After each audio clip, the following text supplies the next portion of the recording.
Göyçayda Vətən müharibəsinin qəhrəman şəhidi Həmidov İbrahim Ehtiram oğlunun doğum günü münasibətilə anım tədbiri keçirilib. Tədbirdə şəhid ailələri, kənd sakinləri, ictimaiyyət nümayəndələri, din xadimləri və şəhidin doğmaları iştirak ediblər. Anım mərasimi torpaqlarımızın azadlığı, dövlətimizin suverenliyi və ərazi bütövlüyü uğrunda canlarından keçmiş bütün şəhidlərimizin əziz xatirəsinin bir dəqiqəlik sükutla yad olunması ilə başlayıb. Çıxış edən natiqlər, şəhid Rəhim Həmidovun igidliyindən, mərdliyindən və vətənə olan sonsuz sevgisindən bəhs ediblər. Qeyd olunub ki, o uşaq yaşlarından Azərbaycanın üçrəngli bayrağına dərin məhəbbət bəsləyib, işğal altında olan Qarabağ torpaqlarının azad olunmasını arzulayıb. Vətən müharibəsi zamanı bu arzusunu gerçəkləşdirmək üçün könüllü olaraq döyüşlərə qatılan Rəhim Həmidov 30 noyabr 2020-ci il tarixində qəhrəmancasına şəhidlik zirvəsinə ucalıb.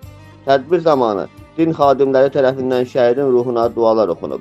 Anım mərasimi şəhidin əziz xatirəsinə təşkil olunan ehsan süfrəsi ilə başa çatıb.